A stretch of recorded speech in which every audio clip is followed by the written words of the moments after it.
देखो ये कुछ सर्टेन म्यूटेशंस है जो हमको पता, मतलब इनकी बेसिस पे हम क्वेश्चन सॉल्व करेंगे। तो ये एक बार म्यूटेशन हम देख लेते हैं। अगर हमारे पास लैक आई नेगेटिव यहाँ पे दिया हुआ है, आई से हम रिप्रेसर को डिनोट करते हैं, तो जो आई नेगेटिव अगर होगा यानी कि हमारा जो रिप्रेसर है ना उसका कोई एक्सप्रेशन नहीं हो रहा है, नो एक्सप्रेशन, रिप्रेसर का कोई एक्सप्रेशन नहीं हो रहा है। ठीक है, उसके बाद अगर हमारे पास आई पॉजिटिव आता है तो इसमें क्या होता है, हमारा ये तो वाइल्ड टाइप है रिप्रेसर, ठीक है, जो अपना नॉर्मल रिप्रेसर होता है, ठीक है, लैक ऑपेरॉन वाला रिप्रेसर जो एक्टिव फॉर्म में रिलीज होता है। उसके बाद जो है हमारा ये होता है आई एस। अगर आई एस दिया हुआ है यानी कि repressor not able to bind with allolactose, repressor inducer से बाइंड नहीं कर पाएगा, यानी कि रिप्रेसर जो है it is not able to bind with allolactose अगर आई एस है तो। देखो आई नेगेटिव यानी कि कोई एक्सप्रेशन ही नहीं हो रहा है रिप्रेसर का, आई पॉजिटिव तो वाइल्ड टाइप की है रिप्रेसर, ठीक है, आई एस मतलब रिप्रेसर एलोलैक्टोज से बाइंड नहीं कर पा रहा है। और अगर आई डी आ गया तो रिप्रेसर जो है वो ऑपरेटर से बाइंड नहीं कर पा रहा है, ये याद रखना, रिप्रेसर ऑपरेटर से बाइंड नहीं कर पा रहा है। एंड अगर वो ऑपरेटर से बाइंड नहीं करेगा तो ट्रांसक्रिप्शन होगा ही होगा, मतलब ऑन रहेगा ना ट्रांसक्रिप्शन। तो so repressor not able to bind to operator. और ये ऑपरेटर के बारे में भी देख लो, अगर ओ पॉजिटिव म्यूटेशन हम ये सर्टेन म्यूटेशंस पढ़ रहे हैं। ओ पॉजिटिव मतलब होता है कि अगर नॉर्मल ऑपरेटर सीक्वेंस होती है कि जिससे रिप्रेसर बाइंड कर सकता है। ओसी का मतलब होता है कि म्यूटेटेड ऑपरेटर सीक्वेंस, की ऑपरेटर का सीक्वेंस जो है वो म्यूटेट हो गया है, अब चाहे रिप्रेसर है नहीं है, ऑपरेटर तो म्यूटेटेड है ना, तो रिप्रेसर उससे बाइंड नहीं कर सकता। तो इस केस में तो कंस्टिट्यूटिव एक्सप्रेशन होता रहेगा, लगातार होता रहेगा अगर हमारा ऑपरेटर सीक्वेंस म्यूटेटेड है, क्योंकि रिप्रेसर उसको रोकने के लिए बाइंड ही नहीं कर पाएगा। तो ये कुछ सर्टेन म्यूटेशंस हैं जो याद कर लेना, ठीक है। Lac I negative, I plus, I S यानी कि वो एलोलैक्टोज से बाइंड नहीं कर सकता, डी मतलब वो ऑपरेटर से बाइंड नहीं कर सकता, ओ प्लस तो नॉर्मल ऑपरेटर, और सी मतलब ऑपरेटर की जो सीक्वेंस है वो म्यूटेट हो गई है तो रिप्रेसर उससे बाइंड नहीं कर सकता, यानी कि कंस्टिट्यूटिव एक्सप्रेशन उसका होता रहेगा, कंटिन्यूअस एक्सप्रेशन। अब हम क्वेश्चन से समझते हैं कि एक बैक्टीरिया का हमें जीनोटाइप दे दिया गया है, ठीक है, इंड्यूसर है, देन उसके पास क्या है, ये प्रोमोटर है, देन ये ऑपरेटर है, और ये Z है, और ये यानी कि स्ट्रक्चरल जीन है, एंड ये Y हमारा स्ट्रक्चरल जीन है, ये बीटा गैलेक्टोसाइडेज होता है, ये परमिएज का जीन होता है।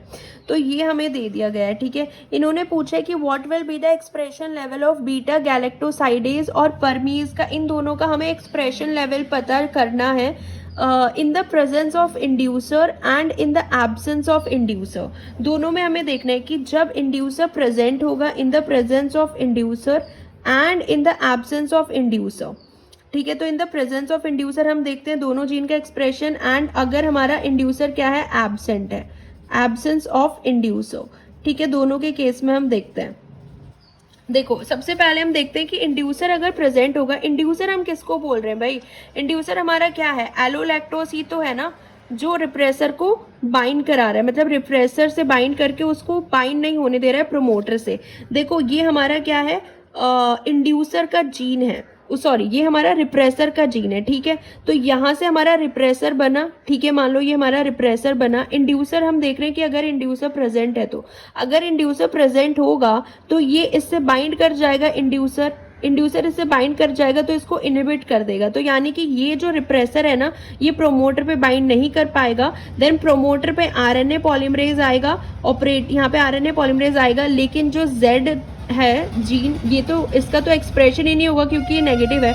तो यानी कि जेड का, इसके अंदर अगर हम देखेंगे तो Z का तो कोई एक्सप्रेशन नहीं होगा इंड्यूसर की प्रेजेंस में, एंड Y जो होता है परमीज का एक्सप्रेशन हो जाएगा क्योंकि वो ऑलरेडी यहाँ पे एब्सेंट है, Z जो है एब्सेंट है, ठीक है। तो Y का तो यहाँ पे हो जाएगा, तो इंड्यूसर की प्रेजेंस में Y फर्मीज का एक्सप्रेशन होगा। अब देखते हैं अगर इंड्यूसर एब्सेंट है तो, अब आप खुद ही देखो, अगर इंड्यूसर एब्सेंट है, हमारे पास इंड्यूसर नहीं है, ठीक है, एलोलैक्टोज हमारे पास नहीं है, तो जो हमारा रिप्रेसर का जीन है रिप्रेसर बनाएगा, एंड ये रिप्रेसर आके प्रोमोटर से बाइंड कर जाएगा, और रिप्रेसर जैसे ही प्रोमोटर से बाइंड करेगा आरएनए पॉलीमरेज नहीं आ सकता एंड कोई भी ट्रांसक्रिप्शन नहीं होगा। तो इस केस में हमारे पास ना तो Z का एक्सप्रेशन होगा ना ही Y का एक्सप्रेशन होगा, ठीक है। तो हमने देख लिया कि इंड्यूसर के प्रेजेंस में एंड इंड्यूसर के एब्सेंस में, इंड्यूसर के एब्सेंस में तो किसी का भी एक्सप्रेशन नहीं होगा, एंड इंड्यूसर के प्रेजेंस में हमारे पास सिर्फ परमीज का एक्सप्रेशन होगा, ठीक है। ठीक है। तो इसी तरीके से हम सॉल्व करते हैं कि विदाउट इंड्यूसर किसी का भी एक्सप्रेशन नहीं होगा एंड विद इंड्यूसर परमीज का एक्सप्रेशन होगा। ठीक है, तो इस तरीके से जो है क्वेश्चन सॉल्व करते हैं। हम एक और क्वेश्चन देखते हैं। आईएस का मतलब क्या होता है कि ये एलोलैक्टोज से बाइंड नहीं कर सकता है। ठीक है, तो अगर ये हमारा आईएस का रिप्रेसर बना, ठीक है, पहले हम बात करें कि हमारे पास कोई इंड्यूसर है ही नहीं, तो ये जाके प्रोमोटर से बाइंड करेगा। प्रोमोटर से बाइंड करेगा तो हमारा आरएनए पॉलीमरेज बाइंड नहीं कर सकता एंड ना ही हमारा जेड का एक्सप्रेशन होगा, ना ही वाई का एक्सप्रेशन होगा। विदाउट इंड्यूसर किसी का एक्सप्रेशन नहीं होगा। अगर हमारे पास इंड्यूसर है भी, मान लो कि ये हमारे पास आ गया भाई, एलोलैक्टोज आ गया, इंड्यूसर आ गया, लेकिन इसकी म्यूटेशन ऐसी हुई है ना, तो ये इस पे बाइंड नहीं कर सकता है एलोलैक्टोज के साथ। ये तब भी प्रोमोटर पे जाके बाइंड करेगा, हमारा जो रिप्रेसर होगा, एंड यहाँ पे इनका एक्सप्रेशन नहीं होगा। तो यानी कि विद इंड्यूसर भी ना जेड का एक्सप्रेशन होगा, ना वाई का एक्सप्रेशन होगा। तो इस तरीके से आपको सॉल्व करना है कि अगर with inducer and without inducer, simple concept लगाना है जो कि हम पढ़ चुके हैं। ठीक है, तो इसमें भी यही है कि दोनों ऑफ रहेंगे, विदाउट इंड्यूसर में भी एंड विद इंड्यूसर में भी दोनों ऑफ रहेंगे। एंड यही क्वेश्चन हमने यहाँ पे सॉल्व कर लिया है। ठीक है, देखो अब ये क्वेश्चन है with reference to the lac operon which one of the following merodiploids will show a constitutive expression of beta galactosidase. तो हमें यहाँ पे इन्होंने पूछा गया है कि इनमें से कौन सा ऐसा मीरोडिप्लॉइड है जो कंस्टिट्यूटिव एक्सप्रेशन शो करेगा बीटा गैलेक्टोसाइडेज का, यानी कि जो एक्सप्रेशन है वो कंटिन्यूअस होगा बीटा गैलेक्टोसाइडेज का। इनमें से हमको बताना है। तो पहले आप समझ लो कि मीरोडिप्लॉइड्स हम किसको बोलते हैं, यानी कि कुछ सेगमेंट जो है लैक ऑपेरॉन का वो एफ प्लाज्मिड में है एंड कुछ जो है सेगमेंट लैक ऑपेरॉन का वो कहाँ पे है, मेन बैक्टीरियल क्रोमोसोम में। तो दोनों में लैक ऑपेरॉन जो है वो प्रेजेंट है, एफ प्लाज्मिड में भी एंड जो हमारा मेन बैक्टीरिया क्रोमोसोम है दोनों में। तो हमें दोनों के हिसाब से देखना पड़ेगा। तो इन्होंने दोनों का दिया हुआ है मीरोडिप्लॉइड में, ये हमारा जो बैक्टीरियल क्रोमोसोम है उसका दिया हुआ है एंड ये हमारा क्या है जो एफ प्लाज्मिड है उसका दिया हुआ है, जो सीक्वेंस है इंड्यूसर का। तो हमें इन दोनों के बेसिस पे बताना है, क्योंकि एक ही सेल के अंदर दोनों हो रहा है ना। तो चलो अब हम इसको सॉल्व करते हैं। तो हम पहले फर्स्ट ऑप्शन देखते हैं। इसमें ये जो दोनों सीक्वेंस दी हुई है, एक बैक्टीरिया के क्रोमोसोम की सीक्वेंस है, एक प्लाज्मिड की सीक्वेंस है। ठीक है, इसको हमें दोनों केस में देखना है, इंड्यूसर और इंड्यूसर के एब्सेंस में और प्रेजेंस में इसको हमें देखना है। क्योंकि ये किसकी है, ये एफ प्लाज्मिड की सीक्वेंस है, ये याद रखना है तो एक ही सेल के अंदर ना। तो चलो अब हम देखते हैं कि अगर इंड्यूसर प्रेजेंट होगा, सपोज करो हमारे पास यहाँ पे इंड्यूसर है जो कि हमारे पास ये रहा एलोलैक्टोज की। अगर हमारे पास इंड्यूसर होगा तो क्या होगा, देखो यहाँ से क्या होगा, ये रिप्रेसर तो यहां से नहीं बनेगा क्योंकि रिप्रेसर वाला जीन नहीं है, लेकिन यहां से हमारे पास क्या बनेगा, रिप्रेसर बन जाएगा। तो अगर हमारे पास रिप्रेसर बन गया है तो ये रिप्रेसर जो है वो एलोलैक्टोज से बाइंड हो जाएगा रिप्रेसर, एंड ये ना तो यहाँ पे बाइंड कर पाएगा रिप्रेसर, ना यहाँ पे बाइंड कर पाएगा रिप्रेसर।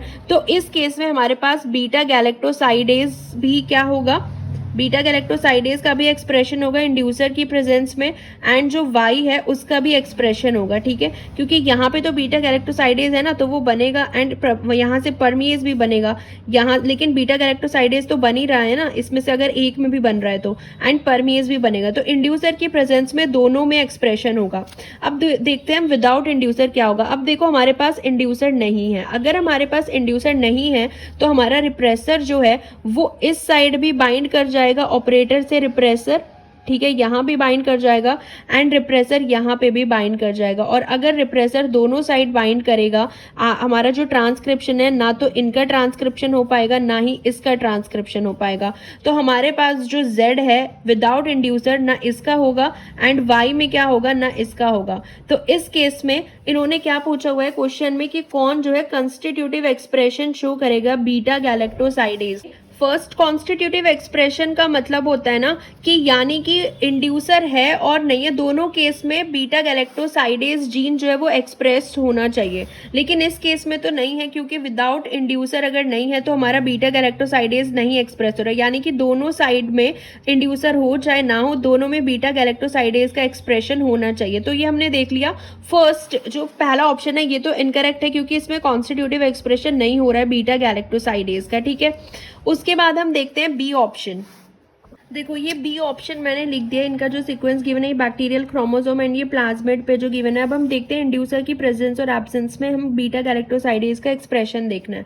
अगर इस केस में हम देख रहे हैं पहले हमारा इंड्यूसर, अगर हमारे पास इंड्यूसर है तो यहाँ से तो कोई रिप्रेसर नहीं बनने वाला है। ठीक है, यहाँ से रिप्रेसर बनेगा, ये हमारा बन गया रिप्रेसर।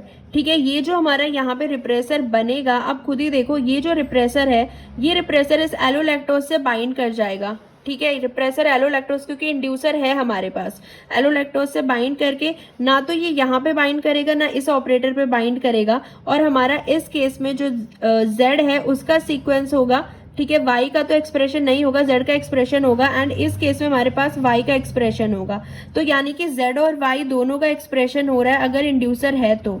अगर हमारे पास, अब दूसरा केस हम देखते हैं अगर इंड्यूसर नहीं है। देखो यहाँ पे हमारे पास इंड्यूसर नहीं है। अगर इंड्यूसर नहीं है तो हमारा जो रिप्रेसर है वो कहाँ बाइंड करेगा? अगर इंड्यूसर हमारे पास नहीं है, अब हम देखते हैं, तो जो हमारा ये रिप्रेसर है ये यहाँ पे तो बाइंड नहीं कर सकता है, क्योंकि OC का मतलब होता है, यानी कि ऑपरेटर की सीक्वेंस जो है वो म्यूटेटेड है, इस पे रिप्रेसर बाइंड नहीं कर सकता। तो अगर रिप्रेसर बाइंड नहीं करेगा तो इसमें बीटा गैलेक्टोसाइडेज का एक्सप्रेशन होगा ही होगा, और ये वाला जो ऑपरेटर है इस पे तो बाइंड कर जाएगा, इस वाले ऑपरेटर सीक्वेंस पे रिप्रेसर बाइंड कर जाएगा, तो ना यहाँ से कोई एक्सप्रेशन नहीं होगा, लेकिन यहाँ से बीटा गैलेक्टोसाइडेज का एक्सप्रेशन जो है ये होगा।